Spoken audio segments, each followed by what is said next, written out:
Please welcome on stage Stephanie Phair, moderated by Estefania Lacayo.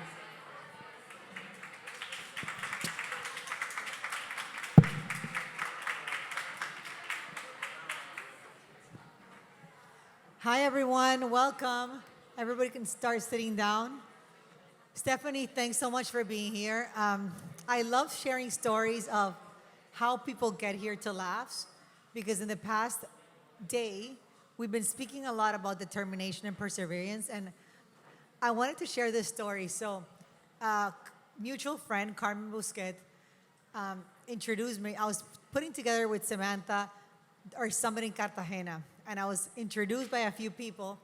And at that point, I think Stephanie was already at Farfetch. She was president of Farfetch, and I had always admired her trajectory as a woman, as an entrepreneur. I knew that she had co-founded Outnet with Natalie, and I knew that everything that you had done. And I remember inviting you to Cartagena, and obviously I was so delusional she wasn't able to come, and I kept wanting her to come. And then we have a few mutual friends in common, and you reached out this year, and I was super happy and humbled. So I'm very happy that you're here. Thank you. We did it. We did it. Hi, can you hear me? Hi, everyone. Very, very nice to be here.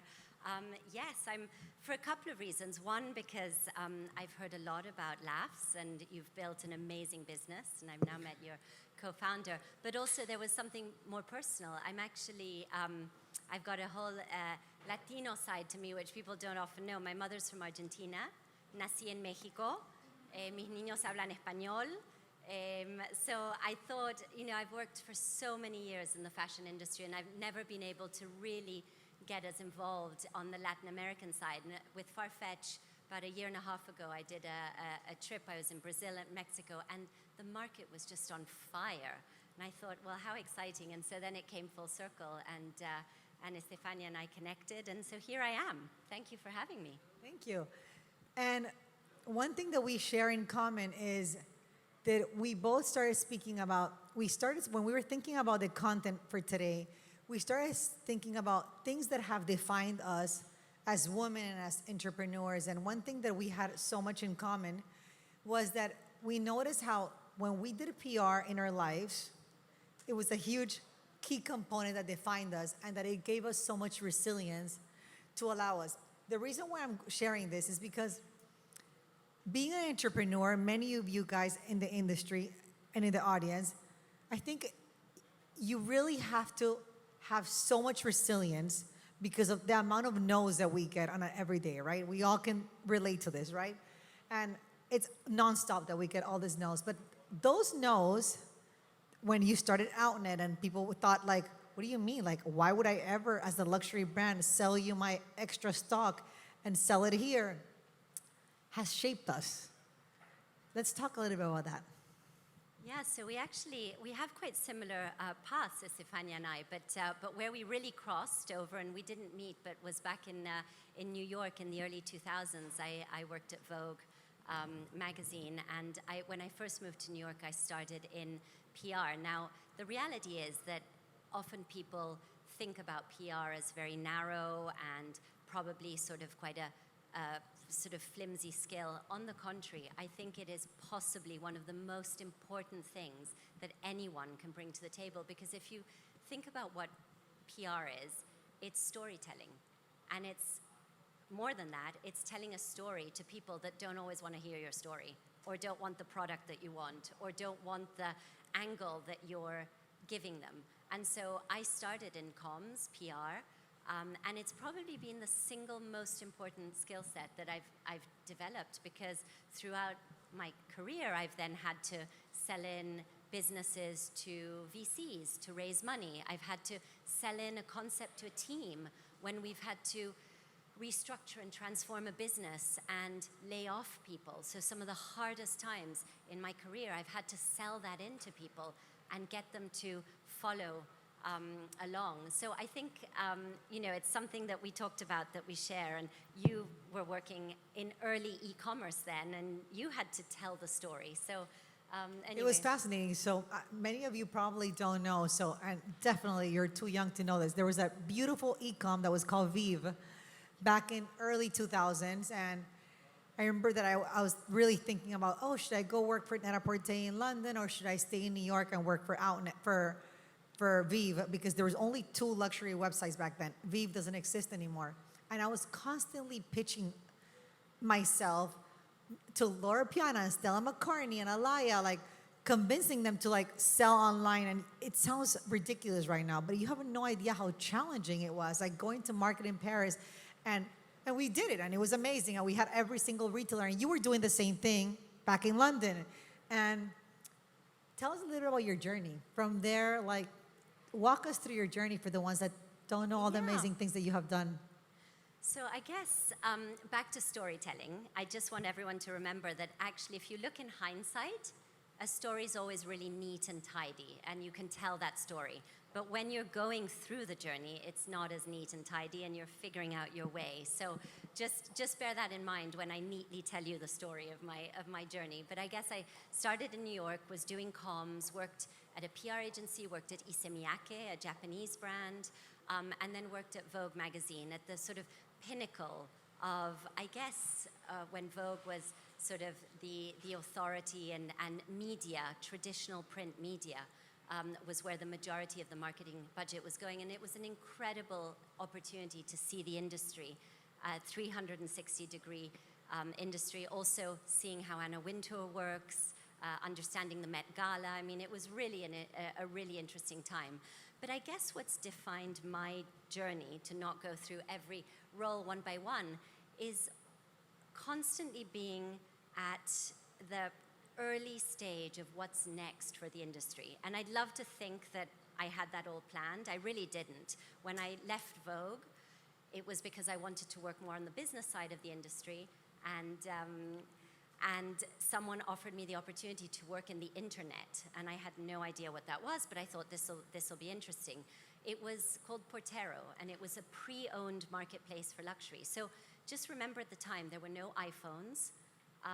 People and brands didn't understand about shopping online, and we were trying to convince people not only that you could shop online, but that you could actually think about pre-owned. I mean, now Vestiaire Collective and Real Real, Portero was the blueprint for all of that. So that was sort of the early stage. The next early stage was the Outnet, which was Net-a-Porter had just come through, and not easy. The Outnet was actually saying, not only can you sell luxury online, but you can sell outlet online and make it beautiful and curated. And then Farfetch was also pushing the envelope and saying we can change the business model. It doesn't have to be wholesale online. It can actually be a marketplace. And so I guess my journey has always been convincing the industry, brands, consumers about what the next thing is. And I go back to what we were saying before. How do you convince people? Not by hammering them over the head, not by sort of, often not even by facts. Oftentimes it's that emotional connection, and so it goes back to storytelling. And then I guess one other aspect, which really required me digging deep in terms of telling stories, was I was appointed in 2018 to be the chair of the British Fashion Council, which is the industry organization that represents the fashion industry in the UK. It's sort of, for those of you who know, it's the equivalent of the CFDA in the US. And so I was chair. I worked with a CEO. My counterpart in the US, and we worked very closely, was Tom Ford. And so that was also educating the government on why the fashion industry is important. And the government hadn't really paid much attention to that when Brexit hit, and especially not when COVID hit. And so explaining to the government why fashion is almost like the car industry, multiple parts, import, export. And so only then they started to sort of see the importance. But it's been a long journey. So that's a little bit of the journey for those of you who are coming. And then you to this. recently, you stepped down as the president of Farfetch. And this year has been such a difficult year, not only for us in Latin America, but in the US, in Asia. It has been a really tough year in the luxury world. It has been a really tough year in wholesale. It has been a critical year in direct to consumer. Algorithm changing. All of you guys, we're all in it together, the entire world. When people ask me this, it's really hard because, you know, for the past 7 years, Samantha and I, we've been trying to just work with the Latin American talent, that it's really hard for me to tell someone, like, how did we get to where we are today? How did we get here? What is going on in the industry? It's a big question, and how far back do we want to go? So look, Estefania and I were talking a bit about it, and I'll give you my sort of guiding thread and theory as to what I think has been happening. And so if you take a step back 10, 15 years, I do think that one of the sort of catalysts of all of this change in the industry has been the rise of digital.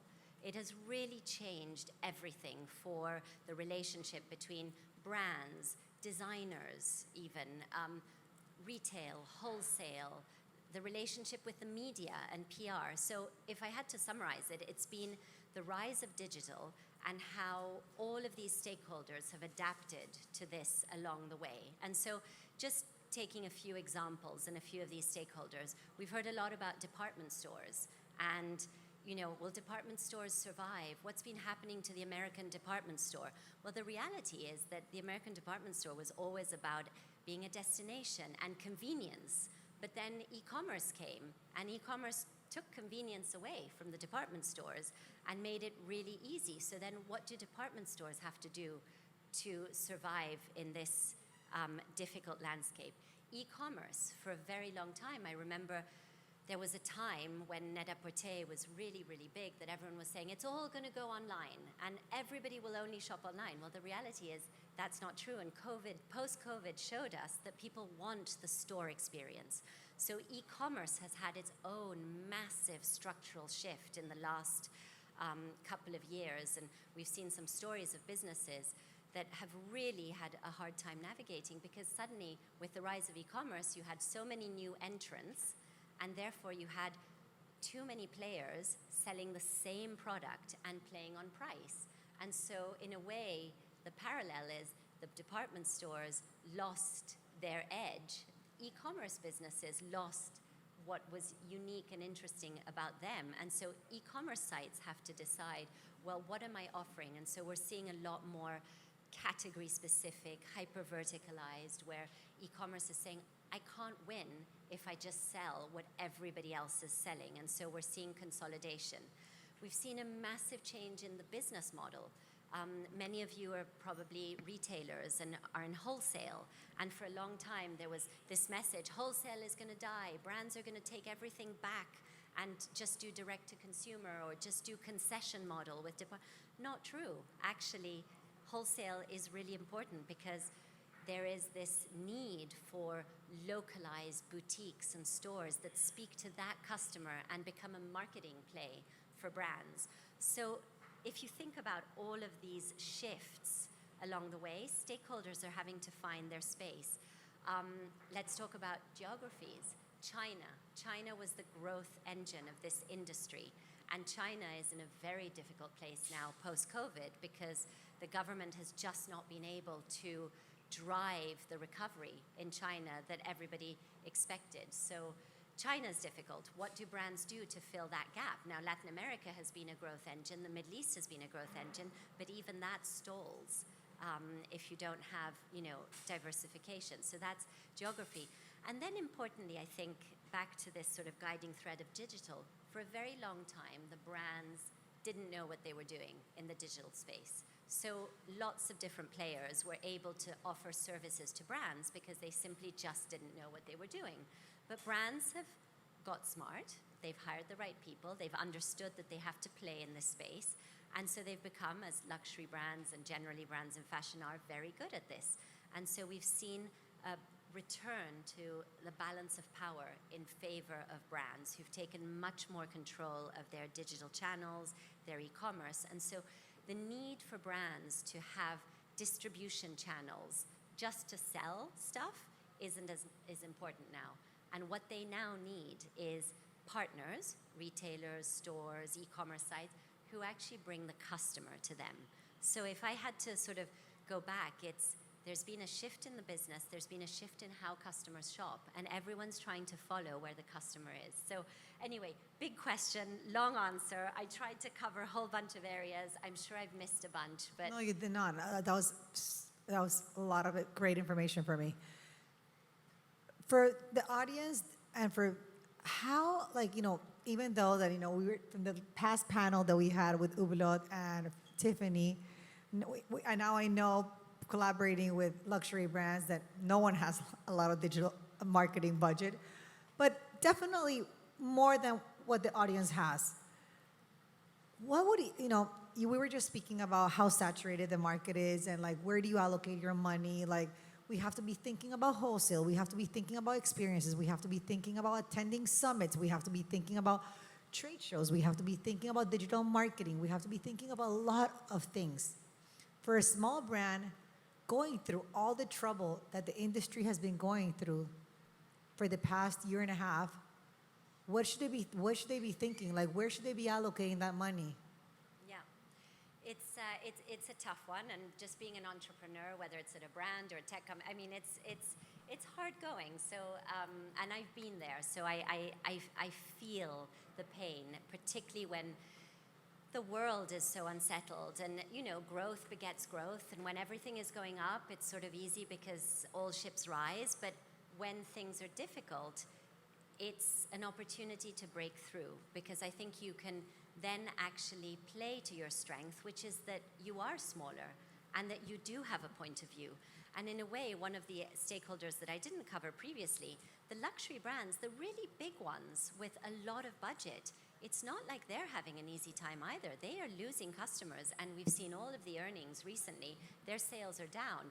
They thought they could push prices up very high, and the consumer would keep buying. They think they could, use all these markets. Those markets are not where they were. So just because you're big doesn't mean it's easier. So I think play to your strengths as a smaller business and say, importantly, what's my DNA? Why do I exist? And that's really, really important. You have to have a point of view. You have to have a reason. What was the gap in the market? Why am I doing this? Because we all know there's a lot of players. It's very crowded. So you have to have that point of view. Once you have that, who is that customer for me?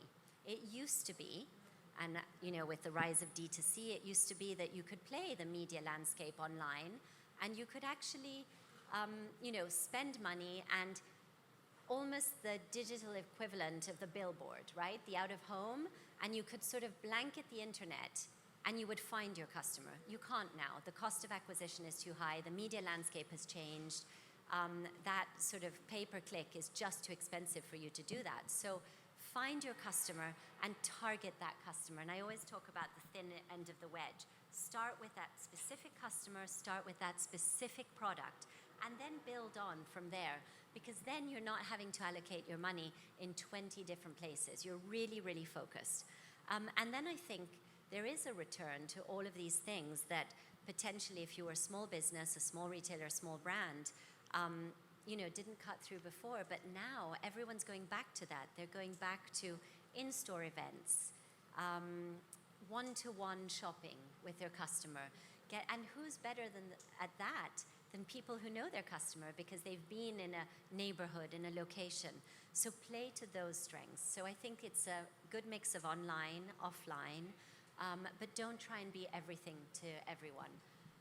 So it's actually a really good place for young brands because it's cheaper to create an experience. You could have, one thing that you could do is you could be, creating an experience in your house with really with your 20 great customers and collaborating with different companies, like with a pastry company and with the flower company and having a flower shop experiential project in your house and bringing your 20 clients to come experience that, which is a little bit of what the luxury world and the really big players are doing right now.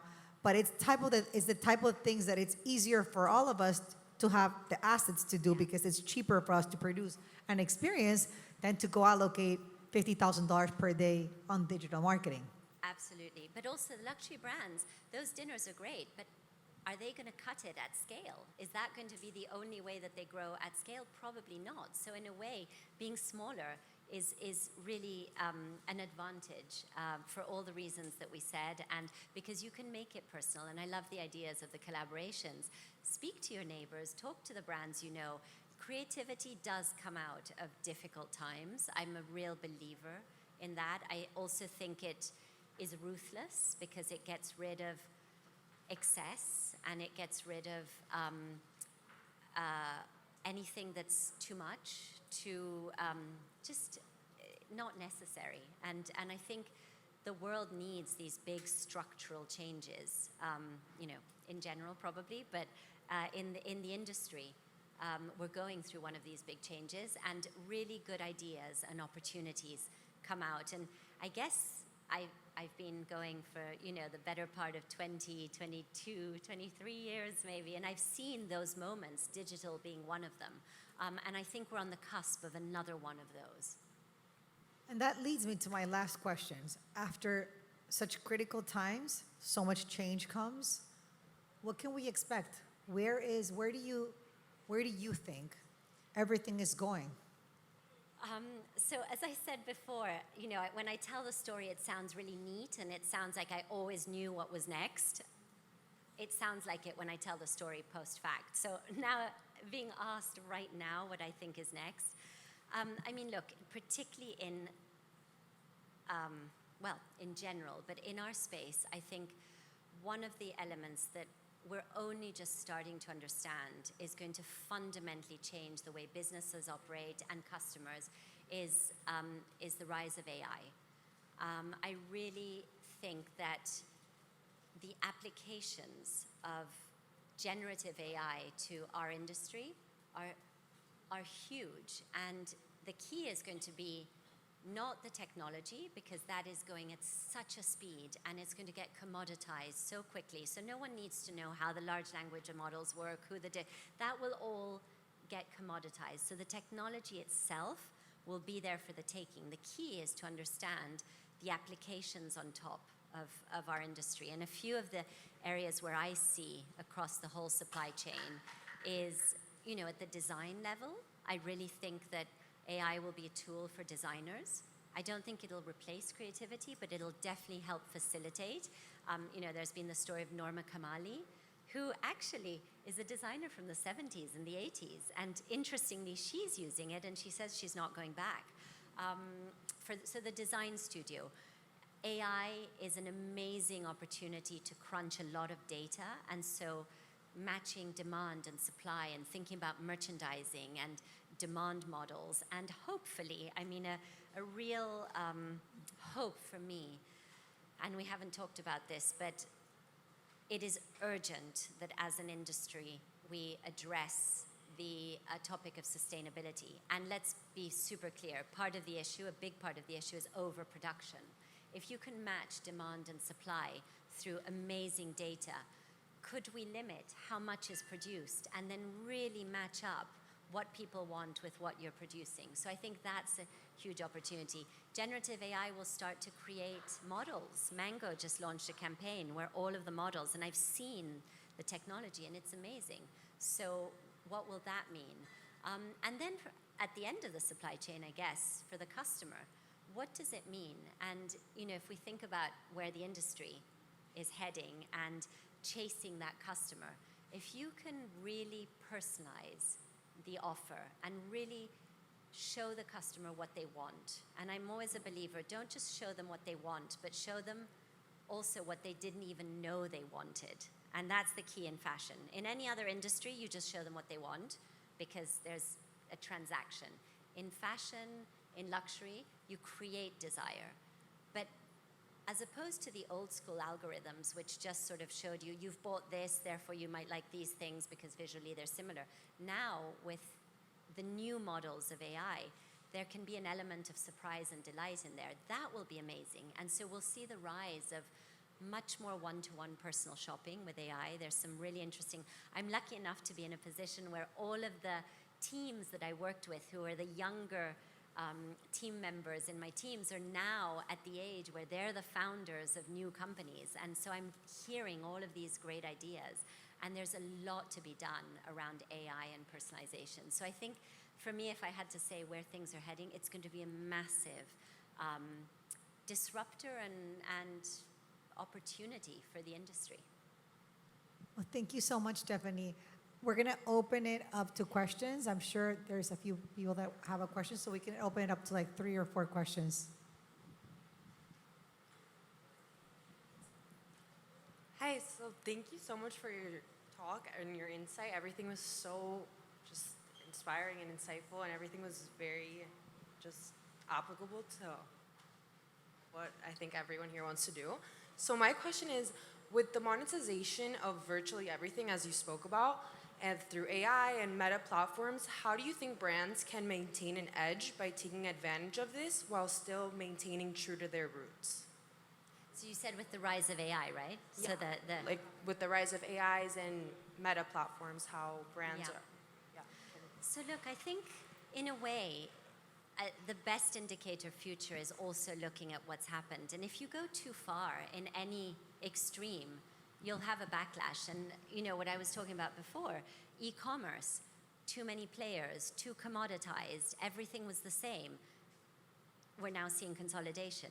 So if people go too far on the kind of ultra personalization, AI for everything, everyone will be similar because that technology will be commoditized. So I guess the question is, how do you balance the human level approach with the technology, and how do you use the technology as an enabler, not as a replacer of human? And fashion is ultimately an industry of desire, and I'm not quite sure that technology has yet nailed desire, and so there will be a human element. And so, you know, for small businesses that don't have the ability to bring in AI technology yet, although very soon you can, because remember, it's moving at the speed of light, so the cost of being able to integrate some of these technologies will go down really fast. But just keep in mind what makes you you and what makes you valuable. And I think that human piece, that DNA, that storytelling, and that I think is the healthy approach to all of these new technologies and new movements in the industry. That was wonderful. Any other questions?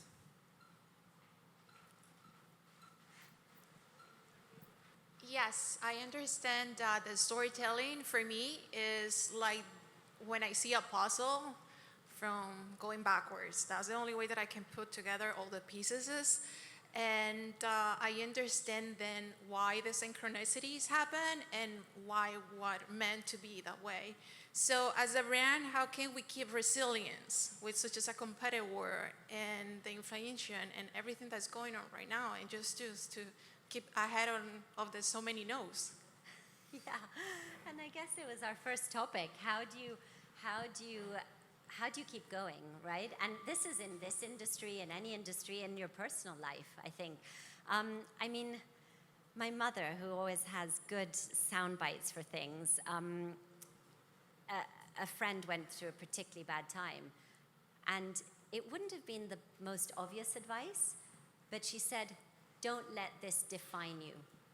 And I think it's quite tough words to hear, but it's true, because everything is in a moment, and that passes as well. And so rejection, lessons learned, think about it, think through why, do the analysis, but don't let it define you.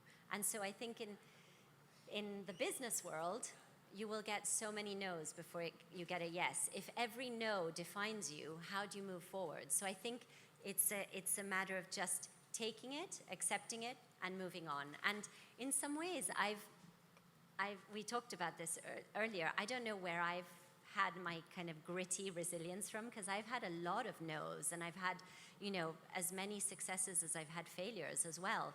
But somehow either I have a short memory and I'm happy to move on, or I've had without the Zen yoga meditation, an ability to say, this isn't just it. There's lots more. So hopefully these are a few tips that have helped me.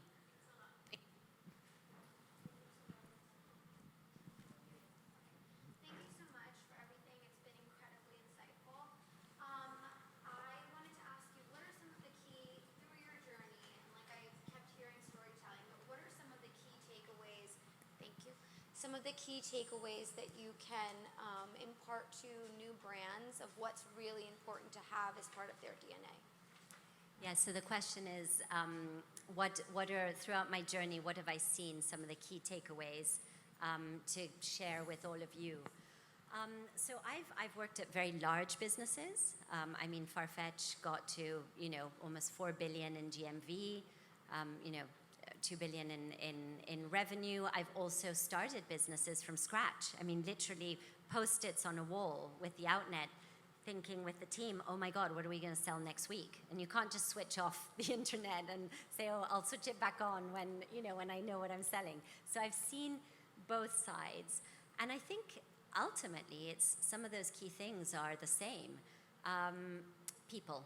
I think really, whether you have teams of 3,000 like I did at Farfetch or teams of 2 or 3, it really is about making sure that you hire the absolute best you can hire. And it doesn't mean the most senior or the most experienced or the one with the fanciest CV. It means the person who is going to ask the questions, is going to work hard, is going to keep coming back. I think that is really important. I think giving people a reason to come to work and do what they do and ultimately work for you or work, and that matters if you have one employee or many. And so I keep going back to this, but people don't, yes, they work for a paycheck. Yes, they work because everybody needs to work but people work for a story, for a purpose. So make sure that you tell that story to your teams, not just to the customer, not just make people want to be a part of that journey. And that has served me well in the good times. Hooray, we're growing, we're expanding, we're growing 60%. Amazing, easier. It's really served me in the difficult times when having to lay off people.